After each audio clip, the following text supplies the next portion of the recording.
Hello friends, मैं हूं अनिमेश और आप देख रहे हैं digital tax consultant. 28 of May को सीबीडीटी ने एक नया नोटिफिकेशन इशू किया था, जहां उन्होंने स्पेसिफाई किया फॉर्म 26 एएस में क्या क्या चेंजेस हैं। आज हम उसी नोटिफिकेशन को एनालाइज करेंगे और जानेंगे न्यू 26 एएस को। इस वीडियो में मैं काफ़ी इंपॉर्टेंट डिटेल्स शेयर करने वाला हूं। पूरी जानकारी के लिए इस वीडियो को एंड तक ज़रूर देखें। स्टार्ट करने से पहले एक रिक्वेस्ट है, वीडियो को लाइक कीजिए, शेयर कीजिए अपने फ्रेंड्स और प्रोफेशनल्स के साथ और इस चैनल को सब्सक्राइब कीजिए इस तरह के वीडियोस पहले पाने के लिए। आइए चलते हैं नोटिफिकेशन पे। Notification number 30/2020 dated 28/5/2020। इस नोटिस में सीबीडीटी ने एक नए 26 एएस को इंट्रोड्यूस किया है, जिसमें रूल 31 एबी को ओमिट कर दिया गया है और उसकी जगह एक नए रूल 114 आई को इंसर्ट किया गया है। सिंपल लैंग्वेज में समझें तो रूल 31 एबी के अंडर जो फॉर्म 26 एएस थी, उसे एनुअल स्टेटमेंट ऑफ टैक्स कहा जाता था और इसमें एसएससी की बहुत सारी डिटेल्स नहीं दी होती थी, जिससे डिपार्टमेंट को एसएससी की प्रॉपर टैक्स लायबिलिटी इवैल्यूएट करने में थोड़ी डिफिकल्टीज आती थी। जैसा कि टेक्नोलॉजी एडवांस हो रहा है और डिपार्टमेंट भी अपने सिस्टम को एडवांस कर रहा है, इसलिए नए 26 एएस की ज़रूरत थी, जिसमें एसएससी की मैक्सिमम डिटेल्स हो ताकि कोई भी पर्सन अपने ट्रांजैक्शंस को छुपा ना सके और टैक्स अथॉरिटीज़ भी आसानी से कंपेयर कर सके नए 26 एएस को पर्सन के सबमिट किए गए इनकम टैक्स रिटर्न के साथ। इसके अलावा टैक्स अथॉरिटीज़ भी आसानी से ई असेसमेंट कर सके नए 26 एएस के थ्रू। फाइनेंस एक्ट 2020 में एनुअल इंफॉर्मेशन स्टेटमेंट के रिगार्डिंग एक नया सेक्शन 285 बीबी इंसर्ट किया गया था।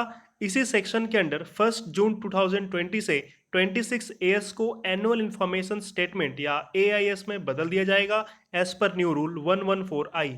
इसमें बताया गया है, the principal director general of income tax और the director general of income tax और any person authorised by him shall under section 285 BB of the Income Tax Act 1961 upload in the registered account of the assessee an annual information statement in form number 26 AS containing the information specified in column number 2 of the table below, which is in his possession within 3 months from the end of the month in which the information is received by him।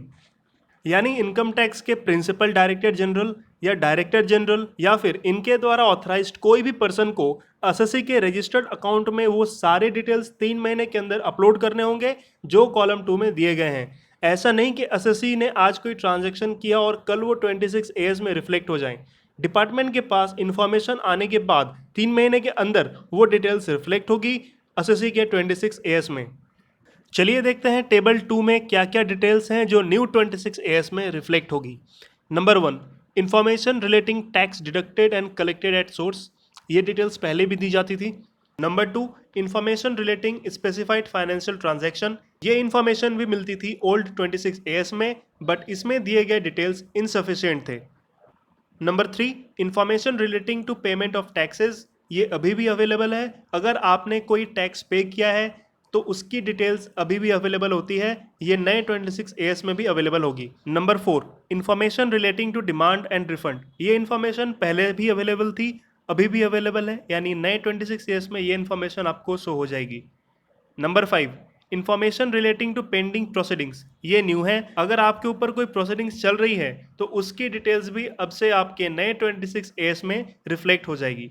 Number 6, information relating to completed proceedings. अगर आपके ऊपर कोई proceedings चल रही थी और वो close हो गई है तो उसकी डिटेल्स भी आपके नए 26 एएस में शो होगी। चलिए देखते हैं न्यू 26 एएस कैसा दिखेगा। न्यू 26 एएस में एसएससी की date of birth, email address, Aadhaar और मोबाइल नंबर भी शो होगी। इसके अलावा टेबल 2 के सारे डिटेल्स इसमें इंक्लूड होगा। पॉइंट नंबर 7 यानी any other information in relation to sub rule 2 of rule 114 I. आइए देखते हैं सब रूल 2 क्या कहता है।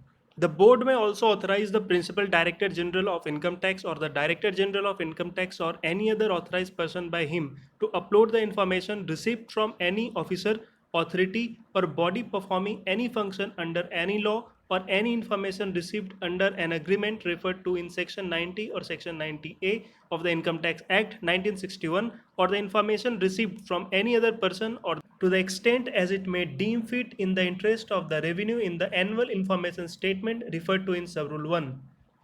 यानी डिपार्टमेंट द्वारा ऑथराइज्ड कोई भी पर्सन को वो सारे डिटेल्स अपलोड करने होंगे एसएससी के 26 एएस में, जो भी डेटा उन्हें रिसीव हुआ है किसी दूसरे ऑर्गेनाइजेशन या एंटिटी से as per section 90 and 90A। यानी डिपार्टमेंट अब किसी भी बॉडी या ऑर्गेनाइजेशन या लॉ के थ्रू आपकी फाइनेंशियल डेटा कलेक्ट कर सकता है और वो डेटा आपके 26 एएस में रिफ्लेक्ट हो जाएगी, जैसे cell purchase of goods, property, services, works contract, investment, expenditure, अगर आपने किसी फाइनेंशियल इंस्टीट्यूशन से लोन लिया है, share trading details, foreign tax credits और डोनेशंस जो भी 80J के अंडर में आती हैं, etcetera. Thanks for watching this video. मिलते हैं अगले इंटरेस्टिंग टॉपिक पे, तब तक के लिए जय हिंद।